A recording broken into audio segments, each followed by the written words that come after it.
Hi, magandang araw mga ka-DIYers, no? Kung gumagawa ka ng DIY speaker, siguradong natanong mo na to. So, plywood ba or MDF? Alin ang mas malakas at mas maganda ang tunog? So, maraming gumagawa ng speaker pero mali ang kahoy na ginagamit. Kaya sayang ang driver, sayang ang amplifier at sayang ang effort. So, sa video na to, i-compare natin ang plywood at MDF pagdating sa tunog, lakas, vibration, tibay at kung alin ang mas sulit gamitin. Kaya kung ayaw mo magkamali sa DIY speaker project mo, tapusin mo ang video na to. Alam mo ba mga idol, hindi lang driver at amplifier ang basehan ng magandang tunog. Malaki ang factor ng speaker enclosure o speaker box. Kapag mali ang kahoy, may unwanted vibration, may buzzing sound, mawawala ang bass, at hindi buo ang tunog. Kaya nga iisa-isay nating ang dalawang pinaka-common na kahoy sa DIY speaker, plywood or MDF. Unahin natin ng plywood. Ang plywood ay gawa sa patong-patong na manipis na kahoy na pinagdikit at naka-cross grain, no? Advantage ng plywood, mas magaang, mas matibay, hindi madaling mabasag, mas okay sa portable speaker, may resistant sa konting moisture. So, ito ang disadvantage mga idol, no? Mas resonant, mas madaling mag-vibrate, kailangan ng bracing para gumanda ang tunog. Minsan mas mahal. Sa madaling salita, malakas ang tunog ng plywood. Pero kung hindi maayos ang design, pwedeng magkaroon ng vibration. So, bakit nga ba may vibration? So, kung makikita nyo mga idol, no? Ayan, may mga butas-butas mga idol, oh. So, yan, nakaka-apekto yan sa tunog mga idol. So, yan ang di alam ng karamihan mga idol, no? May butas-butas yung plywood. Hindi nyo makikita yan sa malayuan, sa malapitan, makikita nyo yan. At isa pa, dahil nga pinagtagpi-tagpi siyang kahoy, so merong mga sa loob niya, may mga ampaw-ampaw, no? Tapos may mga spacing. So, talaga pag nagkaroon ng vibration, ay nakaka-apekto rin sa tunog yung mga may mga noise, no, na makikreate doon dahil sa mga ampaw na yon. Ngayon naman punta tayo sa MDF o tinatawag na medium density fiber board. So ito ay gawang sa pinong wood fibers, no, na pinagdikit gamit ang resin at pressure. Advantages ng MDF, mas dense, mas kaunti ang vibration. So dahil nga wala siyang butas, wala siyang pores kumpara sa plywood, ay wala, kukunti lang yung vibration niya, no. So mas controlled yung bass, no, na pinoproduce. At syempre malinaw din sa mid-high. At ang kagandahan doon, madaling pinturahan at tapusin dahil makinis na siya. Hindi nyo na siya gano kailangan na masilyain ng buo, no. So yung mga kanto-kantuhan lang mamasilyain nyo. So ang disadvantage, mabigat. Kumpara sa plywood, yung for example 3/4 na plywood tas 18 mm na MDF, pareho lang silang sukat, pero pareho lang sila ng kapal, pero mas mabigat yung MDF dahil nga mas solid, no, yung mga pinag-combine dito, no. Kung kusot siya na na pinag-combine, no, para mabuo gamit yung mga paste or chemical na hinalo para magbuo siya, tas pinrest siya, kaya sobrang solid ng MDF. Pangalawa, madaling masira kapag nabasa. So, alam na natin yan, no? Yung MDF kasi guys, lawanet yan. So, pag nabasa yan guys, mag-aanuhan. Kakapal siya, tapos madali siya masira, basa-basa. Pero pag natuyo, basa-tuyo siya guys, solid na solid siya. Huwag lang talaga siya mababasa. So, kailangan ingatan natin yung box natin, no? Kung maganda, kung iselyado na natin siya, no? I-waterproof na natin siya. Or pwede rin naman pahidan ng sanding sealer or pinturahan na natin. So okay. Tapos i-waterproof natin, no, para talaga hindi siya mabasa. Hindi portable friendly dahil nga sobrang bigat niya, pero meron naman guys na nabibili na manipis na MDF.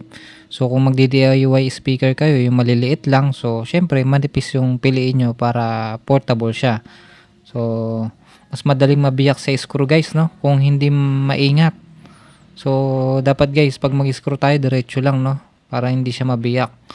So, ingat-ingat na lang guys pag tayo, no? pag mag-assemble. Pero yung iba guys, ginagamit yung ano lang wood glue lang. So dinidikit lang siya, kinaklamp lang, tapos pinapabayaan ng mga ilang oras, tapos matutuyo na.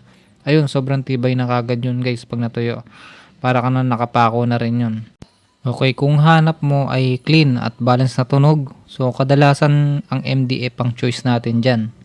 Okay, ito na yung pinakahihintay natin. Ngayon, pag-usapan natin ang pinaka-importante sa tunog. So, bass. So, MDF guys, mas buo at mas kontrolado ang bass, no? Sa plywood, mas alive pero minsan boomy. So, sa mid-range naman guys, mas malinaw sa MDF at mas solid. Sa plywood, pwedeng may konting kulay ang tunog. So, sa high naman, halos pareho lang, pero MDF mas neutral dahil nga matinis ang tunog na high, so halos walang kinalaman siya. Pero syempre, better choice pa rin ng MDF dahil syempre gusto natin full solid talaga yung ilalagay natin na na kahoy. So ang conclusion natin dito guys sa tunog, kung gusto mo naman accurate sound, MDF panalo. Kung gusto mo naman mas mas lively at mas malakas na feel, plywood pwede. So sa mga magtatanong, alin mas malakas? Ang totoo, hindi kahoy ang nagpapalakas ng speaker. Ang nagpapalakas ay syempre yung speaker, yung amplifier, tsaka box design. Pero kung pag-uusapan natin yung dalawa, plywood feels louder dahil mas resonant. MDF sound lighter kahit pareho ang volume. Kaya kung pang outdoor o party speaker, so plywood mas okay. Kung pang indoor listening, MDF mas solid, no? Kaya kung makikita nyo guys, yung mga malalaking speaker, no, yung mga pang kick bass, yung mga horn type bass katulad nung MCB, W box, Halimo box, pang outdoor ginagamit yan. So bagay na bagay talaga siya sa plywood guys, no? Kasi pang outdoor, hindi siya madali masira. Resistant siya sa lamig. So at sa moisture. Yung MDF kasi guys, hindi kasi pwede sa labas yun. Although naka waterproof, pero hindi siya tatagal talaga ng ilang taon kumpara sa plywood na may resistant talaga sa sa lamig tsaka sa ulan. Pero kung pang indoor nga, bagay na bagay siya sa mga subwoofer, no? Yung pang mga home theater. Ayan, yung MDF yung bagay diyan. Kaya kadalasan guys, pag bumili kayo ng mga JBL edifier na mga brand, kung makikita nyo, pang indoor lahat ng speaker nila, 'di ba? So MDF yung mga kahoy na ginagamit nila. Dahil mini-maintain nila yung clarity tsaka yung sound quality ng ng speaker tsaka box. So importante sa kanila guys yung quality dahil less noise yung MDF tsaka less vibration. Minsan pa nga guys nilalagyan nila ng cotton, no? Tsaka fiber cloth. So tatalakayin natin yan guys sa susunod na video. So narito ang practical advice ko. Gumamit ng plywood kung portable speaker, panglabas, malakas na tugtugan, may internal bracing. So, gumamit naman ng MDF kung pang home speaker, pang sound quality, studio type na build, hindi madalas ilipat. So makatawid, pang indoor, no? So, ang tips ko naman, lagyan ng bracing lagi para males yung vibration. Napaka-importante ng bracing guys, no? Lagyan natin siya sa gitna, o di kaya doblehin natin yung sa pinagkakabitan ng speaker. Kasi yun guys, pag gumalabog yung subwoofer, syempre yung subwoofer nakakabit dun sa wood, 'di ba? So kapag hindi siya matibay guys, talaga magkakaroon ng vibration, mga unwanted noise. Pero doong airtight yung enclosure, ibig sabihin guys, walang ang hangin na lumalabas, yung mga singaw-singaw.